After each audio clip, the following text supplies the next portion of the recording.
नमस्कार, आगाज टाइम्स देख रहे हैं आप। मैं हूं आपके साथ पलक शर्मा। पहली खबर हरिद्वार से है। आपको बता दें, मां चंडी देवी मंदिर ट्रस्ट से जुड़े मामले में महंत रोहित गिरी ने अपने खिलाफ बड़े षड्यंत्र की बात कही है। आपको बता दें, उन्होंने आरोप लगाया कि पंजाब पुलिस और एक महिला की मिलीभगत से उन पर फर्जी मुकदमे में दर्ज किया गया है। और साथ ही महंत ने कहा कि होली के दिन वह हरिद्वार में अपने घर पर मौजूद थे, जबकि उन्हें पंजाब में दिखाकर मामला दर्ज किया गया है। और साथ ही फास्टैग की लोकेशन डिटेल भी दिखाई गई है। रानीपुर मोड़ स्थित होटल में आयोजित प्रेस कॉन्फ्रेंस में पत्रकार से रूबरू होते हुए महंत गिरी ने बताया कि 13 मई 2025 को अदालत से आदेश कराया गया था और इस तारीख को उनका त्यागपत्र दिखाया गया, जबकि यह पूर्ण रूप से झूठा है। उसी सुबह लगभग 7 बजे पुलिस घर पहुंची। उन्होंने कहा कि यह सब सोचे समझे षड्यंत्र के तहत किया गया है। और साथ ही उन्होंने बताया कि उनका बेटा उनके पास आया और कहा कि उनका वकील गलत है। इस पर उन्होंने अपना वकालतनामा वापस दे दिया है, लेकिन इसके बाद भी उनकी जमानत प्रक्रिया को षड्यंत्र पूर्वक लंबा खींचा गया है। महंत रोहित गिरी ने कहा कि उनके नाम से फर्जी हस्ताक्षर और इस्तीफे का पत्र तैयार किया गया है। उन्होंने इस पूरे मामले में अपनी पत्नी गीतांजलि, बेटे भवानी नंदन गिरी समेत कई लोगों पर षड्यंत्र शामिल होने का आरोप लगाया है। और उन्होंने बताया कि वर्ष 2022 में उनका तलाक का मामला चल रहा है। यदि उन्होंने त्याग पत्र दिया है तो यह बताना होगा कि किसके सामने और कब दिया गया है। उन्होंने कहा कि आखिरकार मुख्य ट्रस्टी त्याग पत्र देगा तो किसको देगा। महंत ने कहा कि गीतांजलि की छोटी बहन पुष्पांजलि गौड़ का इस्तीफा 15 मई 2025 को स्वीकार दिखाया गया है, जबकि उस समय वे स्वयं महंत पद पर रही थे। और साथ ही उन्होंने आरोप लगाया कि यह घटनाक्रम लंबे समय से रचे जा रहे षड्यंत्र का हिस्सा है। प्रेस कॉन्फ्रेंस में महंत रोहित गिरी ने दावा किया कि 18 वर्ष से कम आयु के व्यक्ति को ट्रस्ट नहीं बचाया जा सकता है और न ही बनाया जा सकता है। इसके बावजूद नियमों की अनदेखी कर उसे ट्रस्ट में शामिल किया गया है। उन्होंने एक महिला पर लगातार उनकी रेती यानी निगरानी करने का आरोप लगाते हुए कहा कि 14 अप्रैल को गढ़ी हुई घटना पर शिकायत दर्ज कराई गई और गीतांजलि को इस मामले में एकमात्र गवाह दिखाया गया है। महंत ने कहा कि कथित घटना सेना कैंट क्षेत्र की बताई जा रही, जबकि ऐसे संवेदनशील क्षेत्रों में इस तरह की गतिविधि संभव नहीं है। उन्होंने आरोप लगाया कि इस दौरान केवल गाली गलौज और तोड़फोड़ की गई, बल्कि घर से पैसे भी ले जाया गया है। पूरे मामले में निष्पक्ष जांच की मांग करते हुए उन्होंने कहा कि उन्हें न्याय की उम्मीद है और सच जल्द सामने आएगा।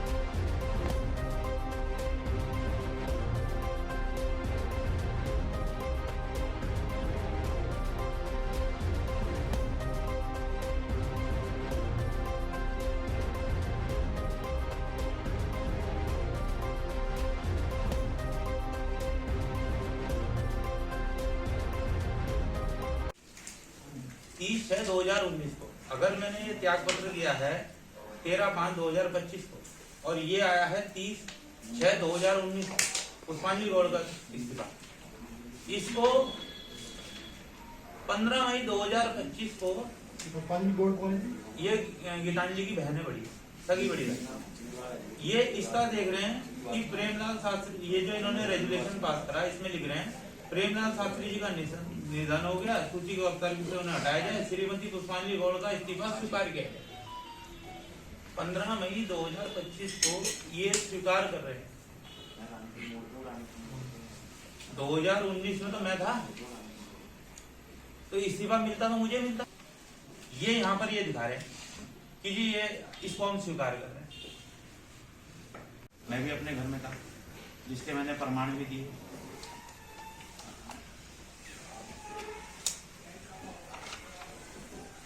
देखिए, ये होली की फोटो है जो मैं अपने घर में खड़ा हूँ, जो लोग मेरे से मिलने आ रहे हैं। तो ये सब लोग वहाँ मंदिर में, जो घर में लोग मेरे से मिलने आ रहे हैं, होली के दिन की फोटो है। तो होली के दिन मैं वहाँ था। इन लोगों ने बताया कि मैं जो हूँ पंजाब जा रहा था। ये मेरी डिटेल है गाड़ी की, जिस गाड़ी का इन्होंने इल्ज़ाम लगाया कि मैं गाड़ी से अपनी गाड़ी से वहाँ गया था। तो ये फास्टैग की मैंने इसकी रिसीप्ट निकाली। इसमें कोई भी ऐसी, क्योंकि यहाँ से एक डिस्ट्रिक्ट का नहीं 4 वो पड़ते हैं बीच में टोल टैक्स वगैरह, तो उन टोल टैक्स की भी हमने सारी रिकॉर्ड निकाली।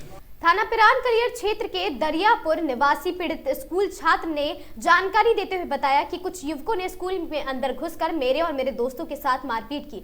मारपीट में बच्चे और एक अध्यापक भी घायल बताए जा रहे हैं। पीड़ित ने पुलिस को तहरीर देकर कार्रवाई की मांग की है। थाना प्रभारी रविंद्र कुमार का कहना है कि मामले की जांच जारी है।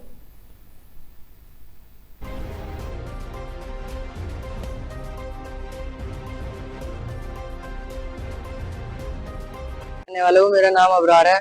जो कल मामला हुआ था वो तो कल ही निमट गया था। आज सुबह स्कूल में सचिन 15-20 लोग लेके आया और हम ऊपर बैठे थे। वहां से हमें बुला के नीचे वहां पे मारपीट हुई हमारे साथ। हमें वहां पे बचा गया बहुत बुरी तरह से और मैं 2-3 दिन से स्कूल भी नहीं गया और ऐसे ही ना मेरा कुछ कसूर था। और फिर जो मैं लड़के थे जिसने बजाया मैं भाग गए। एक का नाम कार्तिक था, एक का बंसी, एक रिंकू और एक का नाम शिवा था, एक का कार्तिक। और थे जो उनका नाम नहीं पता उन्हें और शक्ल से ही पहचानते हैं बस।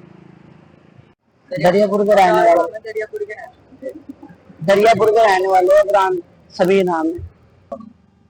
कल वहाँ स्कूल में झगड़ा हुआ था, वहाँ हमने छुटा दिए थे उन्हें। तो आज सुबह ही हमें ऊपर से बुलाए गए बात बहुत पूछने के लिए। बस अत्याचार कुछ पूछा गया नहीं, सीधा हमारे पे हत्यापाई करी, हमारे पे जाया उन्हें। फिर बजाने के बाद मैं वहां से चलते जिन्होंने बजाया 2 जने मैं गाँव में भी रुके। फिर भी मिले नहीं वहां। हकीमपुर के थे सैनिक अंदर आए जाते नाम उनका एक कार्तिक था, एक बंसी था, एक शिवा था, एक कृष्णा था, एक रिंकू था और उनके साथ में उनके पिता पुता से मोहल्ले के थे। बहुत जने और थे, 10-20 जने और थे। हरिद्वार में आज बॉलीवुड के महान अभिनेता धर्मेंद्र की अस्थियों का विसर्जन एक निजी होटल के पास घाट पर किया गया। इसके बाद कई तरह के सवाल खड़े हो गए। परंपरागत रूप से अस्थि विसर्जन के लिए हरिद्वार में कई घाट बने हुए हैं, लेकिन सबसे पवित्र और प्रमुख स्थल ब्रह्मकुंड माना जाता है।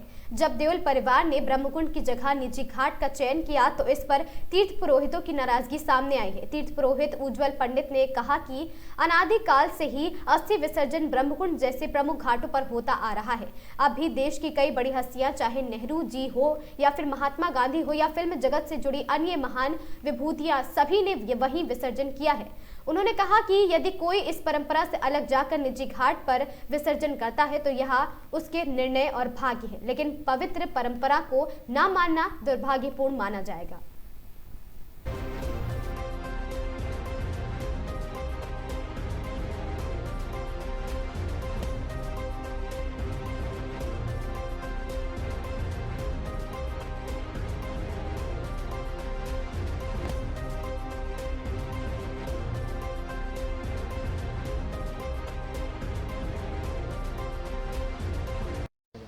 देखिए, अस्थि विसर्जन का कर्म हर की पौड़ी ब्रह्मकुंड पर ही किया जाना शास्त्र सम्मत होता है। जिस प्रकार प्रत्येक शहर में, जिले में अंत्येष्टि कर्म के लिए शमशान घाट नियत स्थान है, इसी प्रकार हरिद्वार आने वाले व्यक्ति के लिए अस्थि विसर्जन इत्यादि का कार्य हर की पौड़ी ब्रह्मकुंड पर किया जाता है। पिंडदान श्राद्ध कर्म के लिए कुशाव्रत घाट या नारायणी शिला किया जाता है। गंगा गंगोत्री से लेकर गंगा सागर तक जाती है, लेकिन हर कार्य करने के लिए शास्त्र सम्मत स्थान नियत ऋषियों द्वारा प्रतिपादित किए गए हैं। केदार खंड में इसका उल्लेख भी आता है। लेकिन अगर हर की पौड़ी ना आकर हरिद्वार आने के बाद भी किसी व्यक्ति को ये हर की पौड़ी ब्रह्मकुंड नसीब नहीं होता तो ये उसके कर्म और उसको मिलने वाला पुण्य है। और इसके साथ साथ एक दूसरे विषय भी है कि हरिद्वार आने के बाद और हरिद्वार मृत्यु ही नहीं, उससे पूर्व भी आने से पहले व्यक्ति की इच्छा रहती है कि वो हर की पौड़ी ब्रह्मकुंड पर, जहाँ पर अमृत की वो बूंदें छलकी थी, वहाँ पर मैं स्नान कर मोक्ष प्राप्त कर लूँ, अपने परिवार की मंगल कामना कर लूँ। लेकिन मरणोपरांत भी व्यक्ति की ऐसी आशा रहती है कि उसकी अस्थियाँ हर की पौड़ी ब्रह्मकुंड पर ही प्रवाहित हो।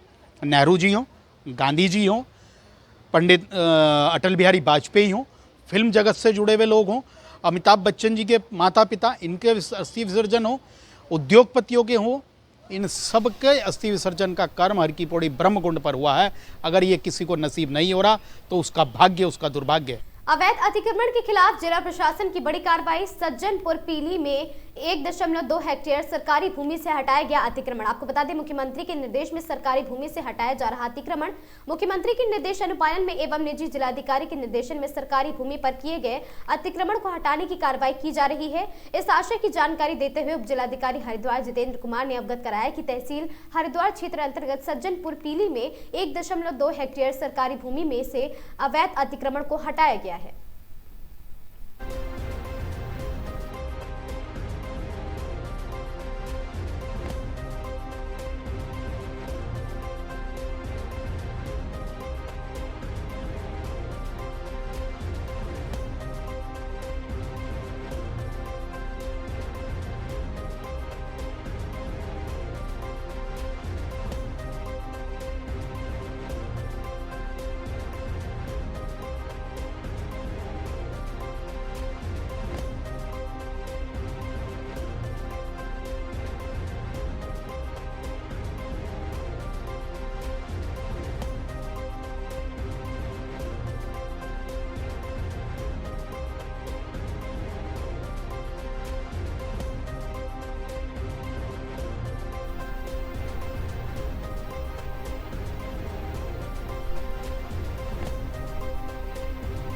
सितारगंज चिका घाट में मनाया गया गंगा स्नान के उपलक्ष्य में अंतर्राष्ट्रीय जनजाति महोत्सव। इस मौके पर अलग अलग जगह से कलाकारों को बुलाया गया, जिसमें हरियाणा से आए कलाकारों के द्वारा मेले के अंदर धूम मचा दी गई। और वहीं उपस्थित हरियाणा से आए ग्रुप के अध्यक्ष नील कमल ने बताया कि हमें यहाँ की ऑडियंस बहुत पसंद आई, क्योंकि उन्होंने तालियों की गड़गड़ाहट के साथ हमारा साथ दिया है और हमें भी यहाँ अपना डांस की प्रस्तुति करते हुए बड़ा अच्छा लगा है। और हम इसी तरह के धार्मिक कार्यक्रम करने के लिए बहुत दूर दूर जाते हैं और बहुत सारे लोग हमारा डांस पसंद करते हैं। और यहाँ अगर यहाँ के कार्यकर्ता एवं पदाधिकारी हमें दोबारा मौका देंगे तो हम जरूर आएंगे।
पहले तो उत्तराखंड वालों को मेरा नमस्कार। मैं नीलकमल हरियाणा से। हम लोग 2 दिन का सफ़र करके 1.5 दिन का सफ़र करके यहाँ उत्तराखंड पहुँचे हैं। जब से हम लोग यहाँ पे आए हैं, यहाँ के लोगों ने इतना प्यार दिया है, रुकने के लिए इतना अच्छी जगह, खाने का टाइम पे, और मतलब जो ऑडियंस है उनके हुडिंग से, उनके प्यार से, उनकी तालियों की गड़गड़ाहट से, जो कलाकार हैं हमारे, उनका हौसला और ज़्यादा बढ़ा है। तो मुझे बहुत अच्छा लगा यहाँ पे आके, और बहुत अच्छा स्टेज इन लोगों ने हम लोगों को दिया। मैं चाहती हूँ अगर मौका मिला तो मैं दोबारा उत्तराखंड आऊँ अपनी पूरी टीम के साथ। सर, धार्मिक यही है हमारा, ये तो हमारा कल्चर है सर, हमारी संस्कृति है। हमारी संस्कृति जो आने वाली हमारी युवा पीढ़ी है, क्योंकि आज के टाइम पे जो हमारा कल्चर था वो धीरे धीरे खत्म होता जा रहा है। तो ये जो NZCC है, उत्तर मतलब नॉर्थ जोन कल्चर सेंटर जो हमारा है, सॉरी, ठीक है, वो हम जैसे आर्टिस्टों को मौका देता है आगे आने का, अपना कल्चर रिप्रेजेंट करने का, मतलब जो हमारी संस्कृति है, ठीक है, वो आगे जाके हम लोग एक दूसरे को दूसरे स्टेट में जाके दिखाएं, अपनी जो संस्कृति है वहाँ झलकाते हैं जाके नृत्य के माध्यम से और लोकगीत के माध्यम से। जो हमारे सर हैं राजेश बख्शी जी जो हैं NZCC के जो इवेंट के ऑनर रहते हैं, ठीक है, उन्होंने हम लोगों को ये अपॉर्चुनिटी दी, मैं उनके लिए बहुत बहुत धन्यवाद कहना चाहती हूँ सर। और अगर ऐसे मौका मिलता रहेगा हम अपनी संस्कृति हर जगह दिखाते रहेंगे। धन्यवाद। अगली खबर काशीपुर से है, जहां प्रदेश की पुष्कर सिंह धामी सरकार में कैबिनेट मंत्री के तौर पर कृषि एवं कृषक कल्याण, सैनिक कल्याण एवं ग्राम्य विकास विभाग के मंत्री और मसूरी विधायक गणेश जोशी आज अचानक काशीपुर के राजकीय प्रजनन उद्यान एवं औद्योगिकी प्रशिक्षण केंद्र का निरीक्षण किया और साथ ही इस दौरान उधम सिंह नगर जिले के मुख्य उद्यान अधिकारी ने मौके पर विभाग की नीतियों एवं कार्यों से कृषि मंत्री को अवगत कराया। नैनीताल से देहरादून जाते समय रास्ते में काशीपुर में बाजपुर रोड स्थित राजकीय प्रजनन उद्यान एवं औद्योगिकी प्रशिक्षण केंद्र में पहुंचे कृषि एवं कृषक कल्याण, सैनिक कल्याण एवं ग्राम्य विकास विभाग के मंत्री गणेश जोशी अचानक पहुंचे। इस दौरान उन्होंने केंद्र में लालिमा आम के पौधे का वृक्षारोपण भी किया और साथ ही इस दौरान जिला उद्यान अधिकारी सतीश शर्मा के साथ मंत्री गणेश जोशी ने केंद्र में जाकर निरीक्षण किया। इस दौरान मीडिया से बात करते हुए कृषि मंत्री गणेश जोशी ने कहा कि यहां लीची, आम, आलू, अमरूद आदि फलों की अनेक प्रजाति तैयार की जा रही है और यहां से इन पौधों को तैयार करने के बाद उत्तराखंड के किसानों को दे रहे हैं। आने वाले समय में प्रदेश में कृषि एवं उद्यान का यहाँ की इकोनॉमी में बहुत बड़ा योगदान होगा। पहाड़ का आलू हो या हल्दी या लीची हो, सब सेब हो और या फिर आड़ू हो, चाहे यहाँ का पहाड़ का कोई भी माल्टा हो, नाशपाती हो, या सबकी क्वालिटी इतनी बढ़िया है कि इसकी डिमांड हर जगह हो रही है और लगातार हम इसको आगे बढ़ा रहे हैं। हमारी सरकार सेब के लिए पॉलिसी लाई है, कीवी के लिए पॉलिसी लाई है और साथ ही पॉली हाउस के लिए भी पॉलिसी लाई है। हमारी सरकार के संकल्प के चलते सेब उत्पादन के मामले में कश्मीर और हिमाचल के बाद तीसरे नंबर पर हमारा संकल्प है। 2030 हम इसे आगे होंगे और साथ ही इस दिशा में हमारे वैज्ञानिक, हमारे किसान मिलकर काम कर रहे हैं और उसके परिणाम सामने आए हैं। आम के बैग लगातार काटे जाने के विषय पर बोलते हुए उन्होंने कहा कि हम जहां कहीं भी पूरे प्रदेश में इस तरह के मामले आज सामने आए हैं, प्रदेश सरकार ने उन पर संज्ञान लिया है, कार्रवाई की है। प्रदेश के मुख्यमंत्री पुष्कर सिंह धामी ने यह तय किया है कि हम किसी भी तरह की कृषि भूमि के निर्माण के लिए नहीं देंगे।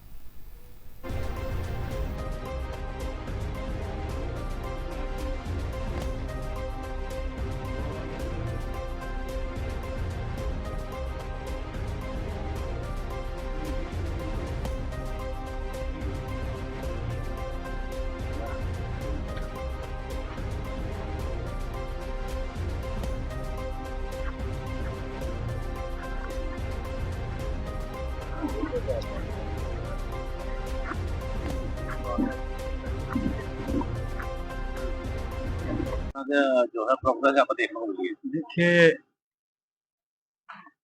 आज मैंने औचक अपने संस्थान का निरीक्षण किया और मैं यहाँ हमारे अधिकारियों, कर्मचारियों द्वारा किए कार्यों से संतुष्ट हूँ। यहाँ पर लीची की, आम की, आलू की, अमरूद की कई प्रकार की वैरायटी यहाँ पर तैयार की जा रही है और यहाँ से उन पौध को तैयार करने के बाद उत्तराखंड के किसानों को दे रहे हैं। कई चीजों में तो 90-10 की सब्सिडी है जो हम पौध दे रहे हैं और जो मैंने पूरे प्रदेश के अंदर घूमकर देखा है, आने वाले समय में कृषि व उद्यान का यहाँ की इकोनॉमी में एक बहुत बड़ा योगदान होगा, क्योंकि आज हमारे चाहे पहाड़ का आलू हो, चाहे हल्दी हो, चाहे लीची हो, चाहे आड़ू हो, चाहे यहाँ का सेब हो, माल्टा हो, नाशपाती हो, उसकी क्वालिटी इतनी बढ़िया है कि उसकी डिमांड आज हर जगह हो रही है और लगातार हम इसको आगे बढ़ा रहे हैं। हम कीवी के लिए पॉलिसी लाए हैं, आज कीवी में 80% की सब्सिडी दे रहे हैं। हम एप्पल के लिए पॉलिसी लाए हैं, हम मिर्च के लिए पॉलिसी लाए हैं, हम पॉली हाउस के लिए पॉलिसी लाए हैं और हमारी सरकार का संकल्प है कि आज एप्पल के क्षेत्र में हिमाचल व कश्मीर के बाद हम तीसरे स्थान पर हैं। हमारा संकल्प है कि 2030 तक हम इसमें इनसे आगे होंगे। इस दिशा में हमारे वैज्ञानिक, हमारे किसान मिलकर काम कर रहे हैं और उसके परिणाम सामने मिल रहे हैं। सर जिस तरह से आपने कहा कि प्रदेश को जो कृषि के क्षेत्र में बढ़ावा देने की बात हो रही है, तो वहीं सर जैसे आम के पौधे की आपने बात की, आम के पौधे लगाए जा रहे हैं, एप्पल लगाए जा रहे हैं, तो वहीं सर जो है जगह-जगह सर पूरे प्रदेश में बात की जाए खासतौर पर उधम सिंह नगर जिले में, सर कॉलोनाइजर जो है आम के पौधे काट कर सर ये कर रहे हैं और कहीं न कहीं से सर पर्यावरण को नुकसान हो रहा है। नहीं, देखिए, जहाँ कहीं भी कुछ मामले संज्ञान में आए हैं, सरकार ने उसका संज्ञान लिया है और माननीय मुख्यमंत्री जी ये सुनिश्चित किया है कि हम भविष्य में कृषि की कोई भी भूमि इस कार्य के निर्माण के नहीं देंगे, क्योंकि राज्य बनने के बाद हमारा खेती का क्षेत्रफल 2,10,000 हेक्टेयर कम हो गया है। लेकिन आज जिस नई तकनीक से हम खेती कर रहे हैं, हमारा उत्पाद 3 लाख टन बढ़ा है। ये इसका मतलब है कि इस दिशा में हमारे किसान, हमारी सरकार बहुत रामनगर में तराई पश्चिमी वन प्रभाग की भूमि पर बनी बिहारी टप्पर कॉलोनी अब बुलडोजर चलने को तैयार है। तैयारी तेज हो गई। आपको बता दें, वन विभाग और प्रशासन ने कार्रवाई की तैयारी पूरी कर ली है। जल्द ही अतिक्रमण को हटाया जाएगा। रामनगर की पूछड़ी क्षेत्र में करीब 100 हेक्टेयर से ज्यादा वन भूमि पर अवैध कॉलोनियां काटी गई थी और साथ ही कई प्लॉट तो स्टाम्प के जरिए बेच भी दिए गए थे। जांच में सामने आने के बाद 6 लोगों के खिलाफ मुकदमा दर्ज किया गया है। वन विभाग ने यहां 170 परिवारों को अवैध कब्जेदार के रूप में चिन्हित किया है और साथ ही पहले चरण में कोसी नदी से सटे 35 आवासों को ध्वस्त किया जाएगा। पहले ही दिए जा चुके हैं बेदखली के नोटिस। इन सभी परिवारों को बेदखली के नोटिस जारी किए जा चुके हैं। वन विभाग के मुताबिक पुलिस बल मिलते ही प्रशासन के साथ संयुक्त कार्रवाई शुरू कर दी जाएगी। इसी मामले में जांच के लिए पिछले महीने एसआईटी गठित की गई थी। एसआईटी अपनी रिपोर्ट उच्च अधिकारियों को सौंप चुकी है और साथ ही एसडीएम प्रमोद कुमार ने बताया कि जाँच पूरी हो चुकी है। जल्द अतिक्रमण हटाया जाएगा। साथ ही साथ वहाँ एक टचिंग ग्राउंड है जिसको 2019 में नगर पालिका को सौंप दिया गया था, लेकिन जिसमें आज तक कब्जा व्याप्त नहीं हो पाया है। उसी से लगता हुआ बिहारी टप्पर भी, जहां पर बहुत सारे अवैध अतिक्रमण भी हैं, जिस पर वन विभाग द्वारा भी पूर्व में नोटिस दिए जा रहे हैं, जो बिल्कुल किसी के किनारे बना हुआ है, जिससे बाढ़ जैसी चीजों को खाते बना रहता। जल्द ही उन सब को हटाया जाएगा। वहीं डीएफओ पीसीआरए ने कहा 170 परिवार अवैध रूप से वन भूमि पर रह रहे हैं। पहले चरण में 35 परिवारों को हटाया जाएगा। अतिक्रमण हटाने के लिए नगर पालिका, एसडीएम, पुलिस और वन विभाग चारों विभागों को रहने की जरूरी। अकेले कोई की अतिक्रमण को खाली करना पाना मुश्किल है। और साथ ही रामनगर तराई पश्चिमी वन विभाग के पूछड़ी क्षेत्र में अवैध रूप से बसे 170 परिवार चिन्हित। प्रथम चरण में कोसी से सटे 35 आवासों को ध्वस्त करने की तैयारी है। रामनगर में तराई पश्चिमी वन प्रभाग की भूमि पर बनी टिहरी टप्पर कॉलोनी पर अब बुलडोजर चलने को तैयारी तेज हो गई है। वन विभाग और प्रशासन ने कार्रवाई की पूरी तैयारी कर ली है। जल्द ही अतिक्रमण हटाव किया जाएगा और साथ ही रामनगर की पूछड़ी में करीब 100 हेक्टेयर से ज्यादा वन विभाग की भूमि पर अवैध कॉलोनी काटी गई है। कई प्लॉटों को स्टाम्प के जरिए भी बेच दिया गया था। कि आप एसडीएम से बात करके एक उसमें डेट तय करा लीजिए अतिक्रमण खाली कराने के लिए। अतिक्रमण खाली कराने के लिए वो उनका रहना, एसडीएम और revenue department, police department, one विभाग सब मिल करके संयुक्त रूप से एक डेट तय कर लें। उस डेट को चल करके सभी लोग, हम लोग उसको खाली करा लेंगे। खाली एक दूसरे के ऊपर मैटर डालने से कुछ नहीं होगा, उसमें एक्शन करना है तो इसी तरीके है। वन विभाग भी अपने लेवल पे अकेले खाली नहीं करा सकता, नगर निकाय भी नहीं करा सकता, इसलिए उसमें रेवेन्यू और पुलिस की हेल्प की ज़रूरत है। वो सब लोग चारों विभाग मिल करके उसको खाली करा लेंगे। एक डेट तय करने की बात है, उनसे ये कहा गया था कि एक पत्र लिख करके आप डेट तय करवा दीजिए। उस डेट में सब लोग, पूरी टीम वहाँ पर रहेगी और उसको खाली करा लेंगे। देखिए, पुछड़ी में सबसे पहली बात जो टेंचिंग ग्राउंड है, उसमें 2019 में वो नगर पालिका को सौंप दिया गया था, लेकिन कतिपय कारणवश उसका कब्जा आज तक प्राप्त नहीं हो पाया, जिससे बड़ी दिक्कतें उत्पन्न भी हो रही है। शहर का कूड़ा भी वहाँ पे गिर रहा है और कई भी दिक्कतें भी उत्पन्न हो रही है। टेंचिंग ग्राउंड भी नहीं बन पा रहा है। तो सबसे पहले हम लोग टेंचिंग ग्राउंड और उससे लगा हुआ उसके पास में बिहारी टप्पर, इसमें काफ़ी सारे अवैध झुग्गियाँ भी बन गई हैं, जो कि बिल्कुल नदी से बिल्कुल लगता हुआ एरिया है, नदी श्रेणी की लैंड में चल रहा है। इससे कभी बाढ़ आने पर खतरा भी उत्पन्न हो सकता है। इसमें पूर्व में वन विभाग के द्वारा इसमें काफ़ी नोटिस भी सबको दिए गए थे और उनको पूरी कार्रवाई भी कर दी गई है सभी को। और उनको पता भी दिया गया है कि कृपया आप उसको अतिक्रमण को हटा भी लें। अब मौसम भी अनुकूल है, अपना वो शिफ्ट भी हो सकते हैं। और मैं सभी से ये भी अनुरोध करूँगा कि खुद ही अपने अवैध अतिक्रमण को खुद ही वहाँ से हटा भी लें।